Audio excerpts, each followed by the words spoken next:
नमस्कार, big news big show में आप सभी दर्शकों का स्वागत है। मैं हूं आपके साथ मुकेश राजपूत और आज बिग न्यूज बिग शो में उन तमाम बड़ी खबरों का हमेशा की तरह हम विश्लेषण करने जा रहे हैं जिनका सरोकार सीधा आपसे है। बिग न्यूज बिग शो में आज बात होगी हरियाणा कांग्रेस ने आखिरकार चुनाव में उम्मीदवार तो उतार दिए हैं, लेकिन उम्मीदवार उतारने के बाद कांग्रेस के अंदर कहां पे नाराजगी देखने को मिल रही है। बात आपसी खींचतान की होगी और हम आपको ये भी बताएंगे चौधरी बीरेंद्र सिंह जो अभी भाजपा छोड़कर कांग्रेस में आए हैं, उन्होंने कांग्रेस के उम्मीदवार को लेकर ही क्या बयान दे दिया जो घमासान का कारण बनता जा रहा है। बिग न्यूज़ बिग शो में हम ये भी बताएंगे कि हरियाणा में कौन कौन से दिग्गज 1 मई को अपना नामांकन भरने जा रहे हैं और कौन कौन से उम्मीदवार इस पार्टी की जंग में अपनी पार्टी का प्रतिनिधित्व करेंगे। बात केंद्रीय मंत्री अमित शाह के फेक वीडियो की होगी और इस वीडियो को लेकर क्या राजनीति चल रही है और ये जो वीडियो है लगातार तूल क्यों पकड़ता जा रहा है और इस वीडियो को लेकर पुलिस क्या एक्शन में है और इस पर किस किस की गाज गिर सकती है। बिग न्यूज़ बिग शो में बात प्रधानमंत्री नरेंद्र मोदी की भी होगी और विपक्ष के नेता राहुल गांधी के चुनाव प्रचार की भी होगी। प्रधानमंत्री लगातार ताबड़तोड़ रैलियां कर कर विपक्ष पर निशाना साध रहे हैं, तो वहीं पर मध्य प्रदेश में राहुल गांधी की जो चुनावी जनसभा है वो किस तरीके से सत्तारूढ़ पार्टी को घेरने की कोशिश कर रहे हैं, इसको भी विस्तार से हम जानेंगे। लेकिन बिग न्यूज़ बिग शो में सबसे पहले बात करते हैं हरियाणा में भारतीय जनता पार्टी के बढ़ते कुनबे की। पंचकुला में हरियाणा के मुख्यमंत्री नायब सिंह सैनी के नेतृत्व में कई बड़े नेताओं ने भारतीय जनता पार्टी में आस्था जताई और वो भारतीय जनता पार्टी में शामिल हो गए। इस अवसर पर नायब सिंह सैनी ने एक जनसभा को भी संबोधित किया। इसके अलावा मुख्यमंत्री ने विपक्ष को लेकर क्या निशाना साधा, इसको हम आपको विस्तार से बताएंगे। बात पूर्व मुख्यमंत्री मनोहर लाल खट्टर की भी करेंगे जो कई रैलियों को संबोधित किया इन्होंने, और तोशाम में क्या खास रहा, चरखी दादरी में क्या खास रहा, ये भी हम आपको विस्तार से बताएंगे। विपक्षियों को लेकर मनोहर लाल खट्टर ने क्या दावे किए हैं, देखिए बिग न्यूज़ बिग शो की ये पहली बिग रिपोर्ट।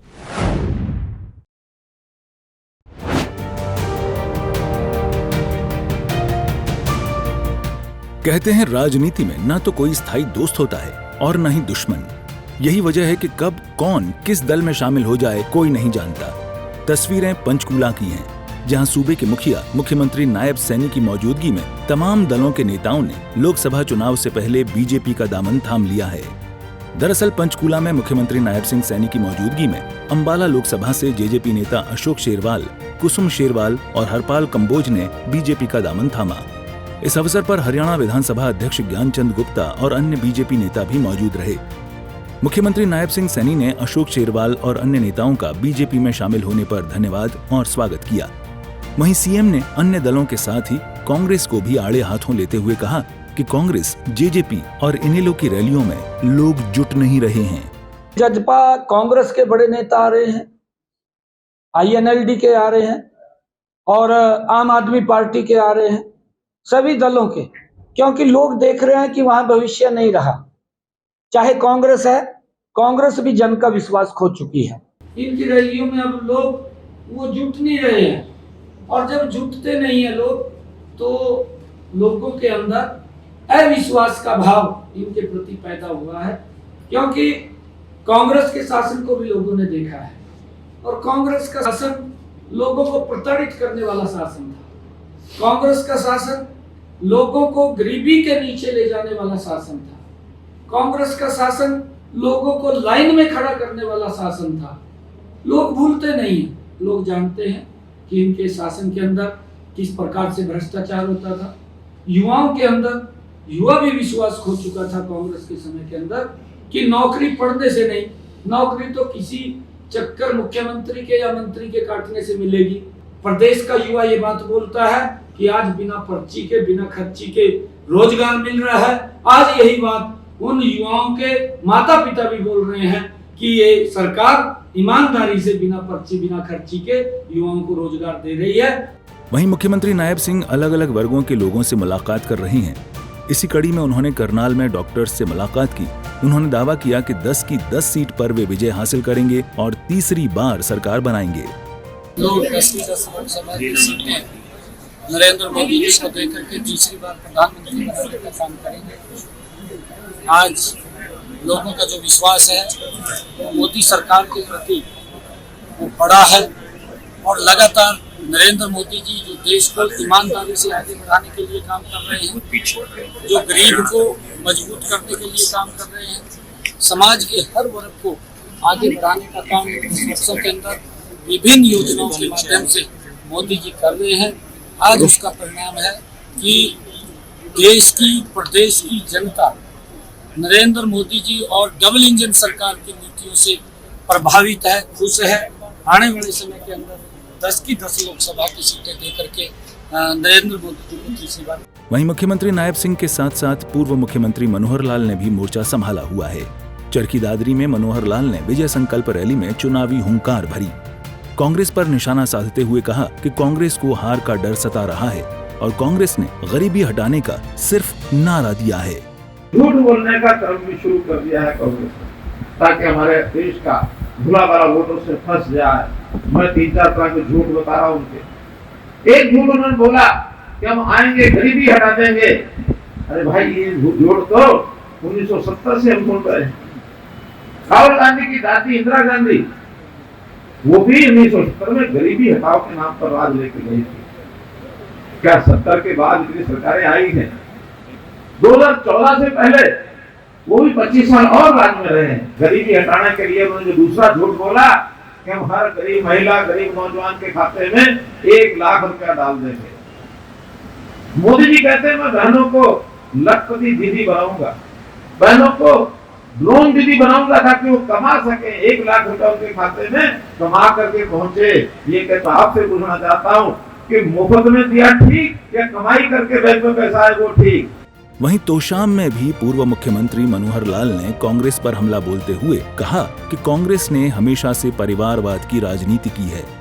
पिछले 10 साल में मोदी जी की सरकार ने या आपकी हरियाणा सरकार ने बहुत काम किए हैं। गिनाऊंगा तो शाम हो जाएगी, लेकिन यहां मैं इस बात का उल्लेख करना चाहता हूं कि इन कामों के कारण से कांग्रेस बौखला गई है। जनता को लाभ हुआ तो हुआ ही है, लेकिन कांग्रेस बौखला गई है कि पिछले 55-60 साल कांग्रेस का राज रहा, वो इतने काम नहीं कर सके जितने मोदी जी ने 10 साल में कर दिए। और इसके कारण से उनकी बौखलाहट बढ़ती जा रही है। एक बौखलाहट तो है कि यहाँ काम ज्यादा 10 साल में कर दिए, दूसरी बौखलाहट है कि हार का डर सता रहा। कुल मिलाकर मुख्यमंत्री नायब सिंह और पूर्व मुख्यमंत्री मनोहर लाल दोनों चुनावी मोड में नजर आ रहे हैं।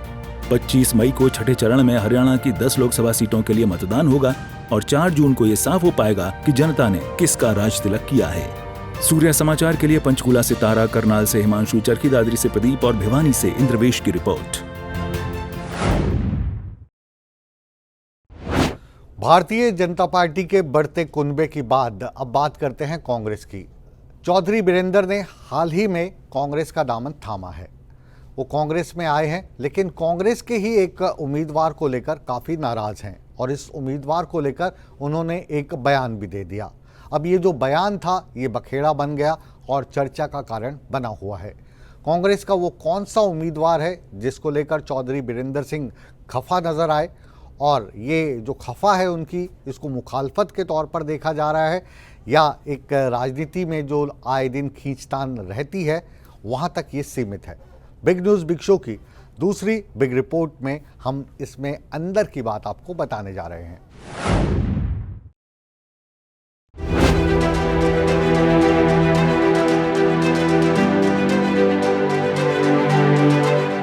हरियाणा में लोकसभा चुनाव का 1 महीने से भी कम का समय रह गया है, जब वहीं सभी पार्टियों के उम्मीदवार अपने लिए वोट की अपील करने जनता के बीच जा रहे हैं।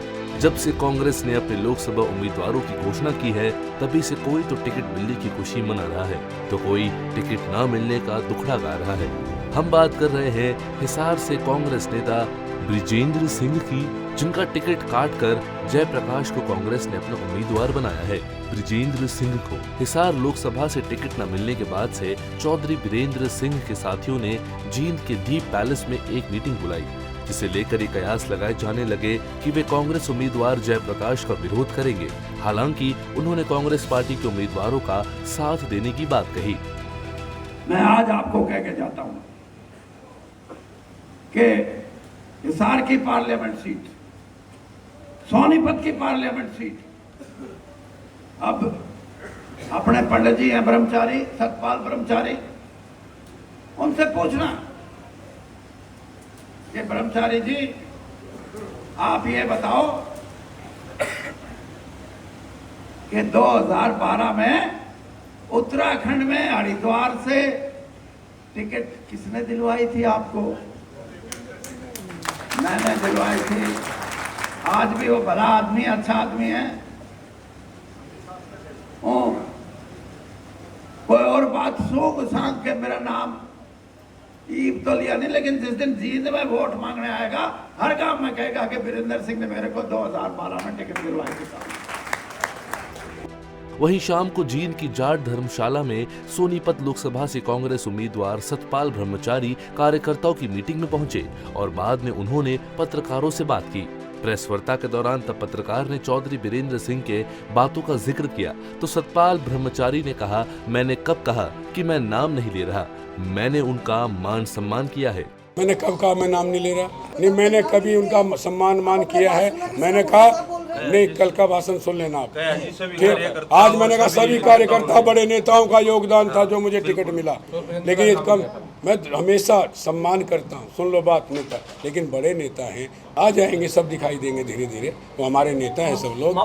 बहरहाल मामला जो भी हो, लेकिन जिस प्रकार कांग्रेस के नेताओं में आपसी अंतर कलह की बातें सामने आ रही है, उससे आने वाले चुनाव में कांग्रेस को भारी नुकसान हो सकता है, जिसका खामियाजा सिर्फ लोकसभा चुनाव में ही नहीं, विधानसभा चुनाव में भी देखने को मिल सकता है। सूर्या समाचार के लिए जींद से परमजीत पवार की रिपोर्ट। और अब बिग न्यूज़ बिग शो में कांग्रेस की ही बात को आगे बढ़ाते हैं। कांग्रेस के उम्मीदवार लगातार प्रचार कर रहे हैं और बड़े बड़े नाम इसमें शामिल हो गए हैं। कांग्रेस के चुनावी मैदान में लगातार अपनी ताकत झोंकने में लगे हुए हैं, लेकिन कांग्रेस के कुछ ऐसे लोग भी हैं जो कांग्रेस के ही उम्मीदवारों से नाराज चल रहे हैं। बात भिवानी महेंद्रगढ़ सीट की हो रही है, इसको लेकर भी काफ़ी नाराज़गी व्यक्त की जा रही है। कांग्रेस की टिकट वितरण को लेकर कौन कौन से नेता कांग्रेस से ही नाराज हैं, इसको इस रिपोर्ट के जरिए जानने की कोशिश है।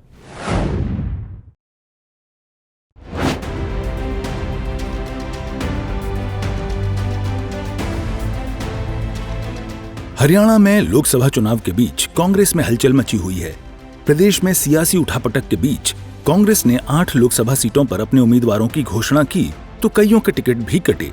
जो टिकट की आस लगाए बैठे थे, उन्हीं में से एक नाम किरण चौधरी की बेटी श्रुति चौधरी का भी है, जिनकी जगह पर भिवानी महेंद्रगढ़ लोकसभा से विधायक रावदान सिंह को कांग्रेस ने उम्मीदवार बनाया है। श्रुति चौधरी को टिकट नहीं मिलने पर पत्रकारों से बात करते हुए रावदान सिंह ने कहा कि पार्टी हाईकमान ने सर्वे के आधार पर टिकटों का वितरण किया है। रावदान सिंह ने चरखी दादरी में लोकसभा चुनाव कार्यालय का शुभारंभ किया और कार्यकर्ताओं के साथ बैठक की। इस दौरान उन्होंने कांग्रेस पार्टी की नीतियों को जन जन तक पहुंचाने के साथ ही कार्यकर्ताओं से मैदान में उतरने का भी आह्वान किया। टिकट देना न देना ये कांग्रेस हाईकमांड का काम है। वहाँ पर एक नीतिगत तरीके से पहले पीसी, फिर स्क्रीनिंग और सीईसी की मीटिंगें की जाती हैं, मंथन के बाद डिसाइड किया जाता है। अब उसके पीछे वजह क्या रही है, ये तो सिर्फ हाईकमांड से पूछ सकते हैं। मैं इतना ही कह सकता हूँ कि जो भी फैसला लिया उन्होंने अपनी समझ से अच्छा लिया।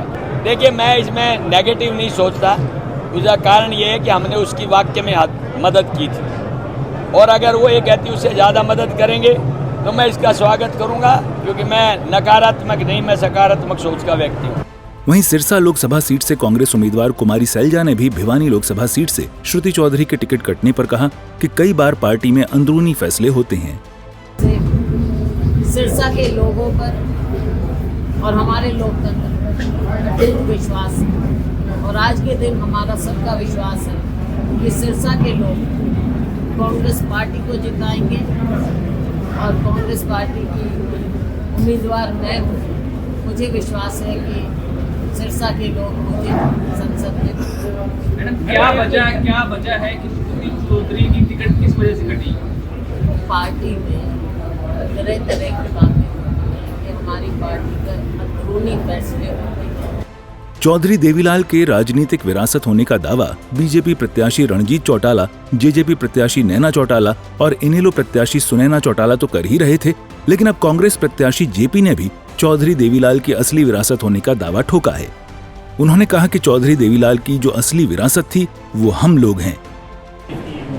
देखो, अगर सही बात देखो ना, चौधरी देवीलाल की जो विरासत थी वो तो थे हम लोग, जिन्होंने एक कार्यकर्ता के रूप में हमने काम करके इलाहाबाद के अंदर विश्वनाथ प्रताप सिंह जी को चुनाव जितवा करके और देश में सत्ता परिवर्तन करने में देश की सभी उस वक्त की विपक्षी पार्टियों ने मेहनत की। तो अगर वो बात करो तो फिर तो जेपी है। लोकसभा चुनाव के लिए कांग्रेस से टिकट मिलने के बाद पहली बार कांग्रेस प्रत्याशी वरुण चौधरी अंबाला पहुंचे और प्राचीन हनुमान मंदिर में माथा टेका। इस दौरान उन्होंने दुकान दुकान जाकर लोगों से वोट करने की अपील की। अंबाला लोकसभा क्षेत्र के जन जन का हूं। अभी सिर्फ अंबाला छावनी का आज शाम को विधानसभा की कार्यकर्ता बैठक है, बाकी सभी विधानसभा क्षेत्रों में ये बैठकें हो चुकी हैं और हर जगह कांग्रेस पार्टी के कार्यकर्ताओं में बहुत जोश है। मैं उनका हृदय की गहराइयों से धन्यवाद करता हूँ। यही तो लोकतंत्र है, यही अति का अंत करने के लिए जो है जन जन ने मन बना लिया है। पहले भी बहुत नारे दिए गए हैं, वो फेल हुए हैं। अब जनता जवाब देगी और इंडिया गठबंधन को जिता के रहेगी। कुल मिलाकर प्रत्याशियों का ऐलान करने के बाद जहां कांग्रेस उम्मीदवारों ने जोर शोर से प्रचार करना शुरू कर दिया है, तो वहीं कहीं न कहीं टिकट कटने से कुछ नेताओं की नाराजगी भी जग जाहिर हो रही है। सूर्या समाचार के लिए चरखी दादरी से प्रदीप साहू, सिरसा से सुरेंद्र सावंत, अंबाला से नरेश सैनी और हिसार से संदीप सैनी की रिपोर्ट। चुनाव की बात को ही आगे बढ़ाते हैं। लोकसभा चुनाव में जहां पर सभी पार्टियां अपना प्रचार प्रसार तेज करती नजर आ रही हैं, वहां पर अब नामांकन की प्रक्रिया भी शुरू हो गई है। 1 मई को हरियाणा में कई दिग्गज उम्मीदवार अपना नामांकन भरने जा रहे हैं। हरियाणा में अभी तक भारतीय जनता पार्टी के गुरुग्राम के प्रत्याशी राव इंद्रजीत सिंह अपना नामांकन पहले ही भर चुके हैं। अब 1 मई को कौन कौन से नेता अपना नामांकन भरेंगे, देखिए हमारी इस खास रिपोर्ट में।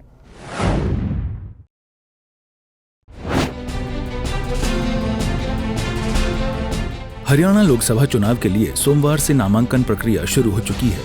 हरियाणा में 6 मई तक उम्मीदवार अपना अपना नामांकन दाखिल कर सकेंगे। गुरुग्राम से बीजेपी उम्मीदवार राव इंद्रजीत सिंह नामांकन कर चुके हैं। अब 1 मई को भी कई दिग्गज नामांकन दाखिल करेंगे। इनेलो उम्मीदवार अभय चौटाला कुरुक्षेत्र सीट से पर्चा भरेंगे। बीजेपी उम्मीदवार रणजीत सिंह हिसार से नामांकन दाखिल करेंगे। बीजेपी उम्मीदवार बंतो कटारिया अंबाला से पर्चा भरेंगी। बीजेपी उम्मीदवार राहुल यादव उर्फ फाजिल पुरिया गुरुग्राम से नॉमिनेशन दाखिल करेंगे।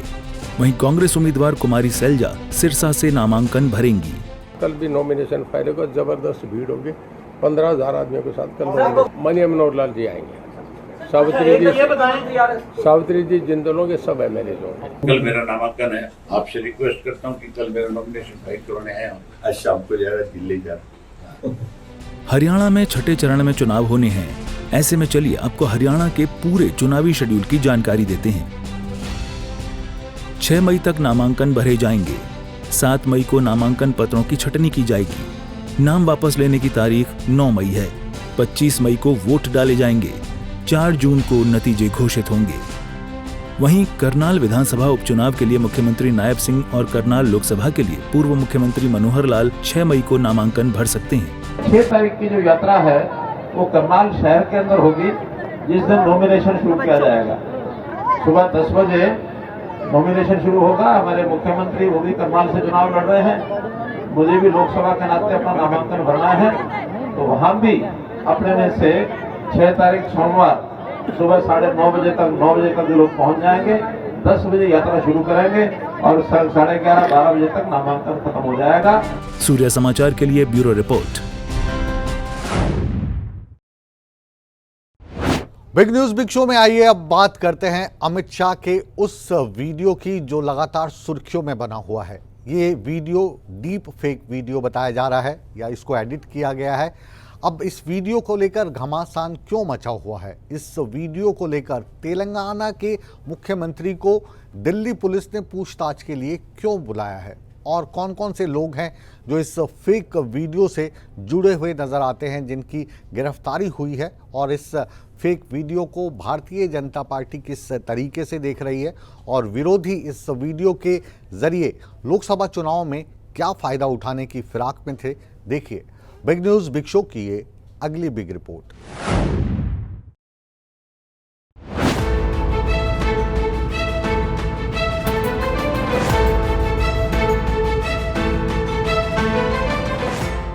लोकसभा चुनाव जैसे जैसे आगे बढ़ता जा रहा है, तमाम सियासी दलों के बीच वार और पलटवार का सिलसिला भी तेज होता जा रहा है। हर दूसरे दिन कोई न कोई नया मुद्दा सुर्खियों में जगह बना रहा है। इसी कड़ी में आरक्षण को लेकर केंद्रीय गृह मंत्री अमित शाह के एक फर्जी वीडियो के चलते सियासी पारा चढ़ गया है। चलिए आपको समझाते हैं कि ये माजरा क्या है। केंद्रीय गृह मंत्री अमित शाह का एक एडिटेड वीडियो सोशल मीडिया पर वायरल हो रहा है। एडिटेड वीडियो में शाह SC, ST और OBC आरक्षण खत्म करने की बात करते दिख रहे हैं। एक दिन पहले रविवार को शाह का फर्जी वीडियो सोशल मीडिया पर पोस्ट करने वाले लोगों के खिलाफ दिल्ली पुलिस की स्पेशल सेल ने FIR दर्ज की है। वास्तविक वीडियो साल 2023 में तेलंगाना में दिए गए भाषण का था, जिसमें गृह मंत्री मुस्लिम कोटा खत्म करने की बात कह रहे थे। केंद्रीय गृह मंत्री अमित शाह के फर्जी वीडियो मामले में पुलिस भी एक्शन मोड में आ गई है। अहमदाबाद साइबर टीम ने 2 लोगों को गिरफ्तार किया है। दोनों आम आदमी पार्टी और कांग्रेस से जुड़े हुए हैं। सोमवार को रितोम सिंह नाम के युवक को असम पुलिस ने गिरफ्तार किया है। दिल्ली पुलिस तेलंगाना CM रेवंत रेड्डी को भी तलब कर चुकी है। केंद्रीय गृह मंत्री अमित शाह ने मंगलवार को असम में प्रेस कॉन्फ्रेंस की और इस दौरान उन्होंने आरक्षण खत्म करने को लेकर सोशल मीडिया पर फैलाए गए वीडियो का जिक्र किया और कहा कि कांग्रेस जनता में भ्रांति पैदा करना चाहती है। एक झूठ फैलाकर जनता के बीच में भ्रांति पैदा करना चाहती है। मैं ये बात स्पष्ट कर देना चाहता हूं कि Bharatiya Janata party ST, SC, OBC के आरक्षण की समर्थक है और हमेशा इसके संरक्षक के रूप में अपनी भूमिका निभाएगी। ये बात नरेंद्र मोदी जी ने भी कई बार सार्वजनिक भाषणों में स्पष्ट की। ST, SC, OBC के आरक्षण में किसी एक राजनीतिक दल ने अगर डाका डाला है तो वो कांग्रेस पार्टी ने डाला है। सबसे पहले उन्होंने संयुक्त आंध्र प्रदेश में मुसलमानों को रिजर्वेशन दिया।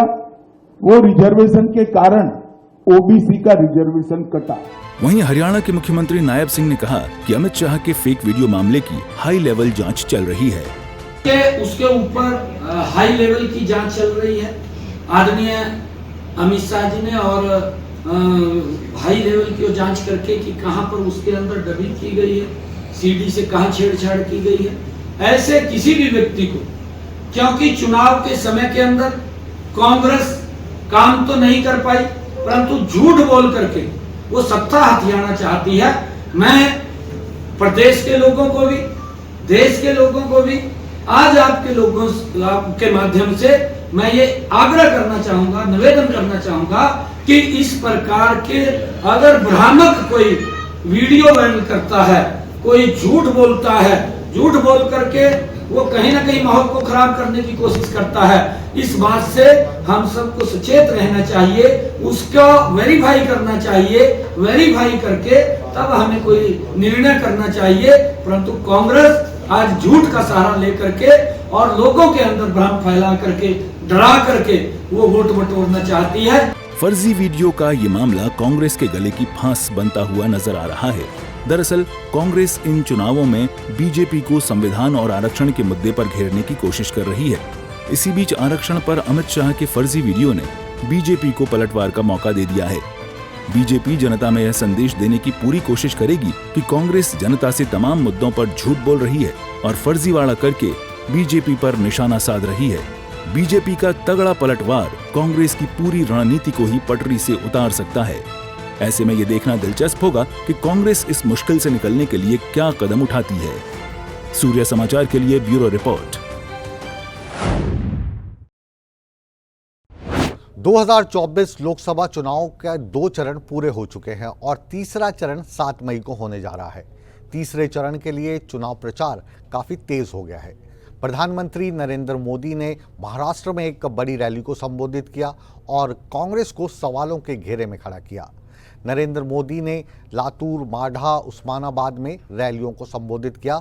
वहीं पर राहुल गांधी ने भी मध्य प्रदेश के ग्वालियर और चंबल में चुनाव प्रचार किया। रैलियों के माध्यम से दोनों ने एक दूसरे पर क्या राजनीतिक प्रहार किए, देखिए हमारी इस खास रिपोर्ट में।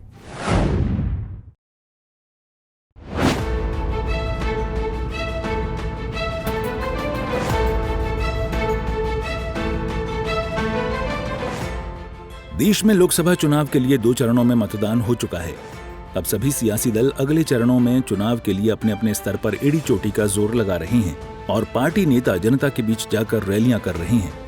बीजेपी की तरफ से प्रधानमंत्री नरेंद्र मोदी ने चुनाव प्रचार का जिम्मा संभाला हुआ है। महाराष्ट्र के माढ़ा में प्रधानमंत्री ने कांग्रेस पर निशाना साधते हुए कहा कि कांग्रेस जो 60 साल में नहीं कर पाई, वो काम उन्होंने 10 साल में करके दिखाया है। आज देश के लोग, महाराष्ट्र के लोग मोदी सरकार के 10 साल और कांग्रेस सरकार के 60 साल में अंतर देख रहे हैं। जो कांग्रेस 60 साल पंचायत से लेकर के पार्लियामेंट तक उन्हीं का राज था और किसी की आवाज ही नहीं थी, विपक्ष तो था ही नहीं और मीडिया भी बहुत छोटा था उस समय। लेकिन 60 साल में जो नहीं कर पाए, ये आपके सेवक ने 10 साल में करके दिखाया है। वहीं महाराष्ट्र के उस्मानाबाद में प्रधानमंत्री ने इंडी महागठबंधन पर प्रहार करते हुए कहा कि इंडी गठबंधन वाले मोदी को बदलने के लिए पूरी ताकत लगा रहे हैं। आपको कांग्रेस की एक्सरे मशीन के सावधान रहना है। कांग्रेस के नेता, कांग्रेस के साहजादे गली गली में घूम करके कह रहे हैं कि उनको मौका मिलेगा तो वो आपका एक्सरे निकालेंगे। आपके लॉकर में क्या पड़ा है, आपके बैंक में क्या खाते में पड़ा है, आपके घर में कितना सोना पड़ा है, कितने पैसे पड़े हैं, ये सारा उसका हिसाब किताब लगाएंगे और फिर कहते हैं वो हम बांट देंगे, ज्यादा जो है ले लेकर के बांट देंगे। अब ये कहते हैं जो बचत करते हैं आप, उस पर सिर्फ आपके संतानों का हक नहीं होगा, उस पर सरकार का भी हक होगा और जो भी आपने बचाया है बच्चों के लिए, वो बच्चों को जाने से पहले आधा से ज्यादा सरकार ले लेगी। अगर आपके पास 10 एकड़ की जमीन है, अब आपको 10 एकड़ की जमीन बच्चों को नहीं दे पाएंगे, 5 एकड़ सरकार ले लेगी और उनके सारे साथी भी ऐसे ही है। कांग्रेस नेता राहुल गांधी ने मध्य प्रदेश के भिंड जिले में चुनावी हुंकार भरी। उन्होंने मंच से इंडिया गठबंधन की सरकार बनने पर महालक्ष्मी योजना लागू करने का ऐलान किया, साथ ही केंद्र सरकार पर निशाना भी साधा। इस चुनाव में 2 विचारधाराओं की टक्कर है। एक तरफ कांग्रेस पार्टी, इंडिया गठबंधन, जो संविधान को बचाने की कोशिश कर रहा है। ये जो मैंने आपको दिखाया है, ये कोई मामूली किताब नहीं है। इस किताब के आने से पहले, आजादी से पहले, हिंदुस्तान के गरीबों के पास दलितों के पास, आदिवासियों के पास, पिछड़ों के पास कोई हक नहीं थे। जो मिला है किसानों को, गरीबों को, मजदूरों को, पिछड़ों को, दलितों को, आदिवासियों को, गरीब जनरल कास्ट के लोगों को जो भी कुछ मिला है इस किताब के कारण मिला है। बीजेपी चाहती है कि यह किताब फेंक दी जाए और देश को 20-25 अरबपति चलाएं। बहरहाल लोकसभा चुनाव के प्रचार में वादों, दावों और आरोप प्रत्यारोप का दौर जारी है। जनता को अपनी ओर खींचने के लिए हर मुमकिन कोशिश की जा रही है। हालांकि जनता किसके दावों पर एतबार करेगी, ये 4 जून को साफ हो पाएगा। ब्यूरो रिपोर्ट, सूर्या समाचार। फिलहाल बिग न्यूज बिग शो को यहीं पर विराम देने का समय आ गया है, लेकिन आप कहीं मत जाइए, बने रहिए हमारे साथ, क्योंकि बिग न्यूज बिग शो के बाद भी खबरों का सिलसिला लगातार जारी है। बने रहे हमारे साथ।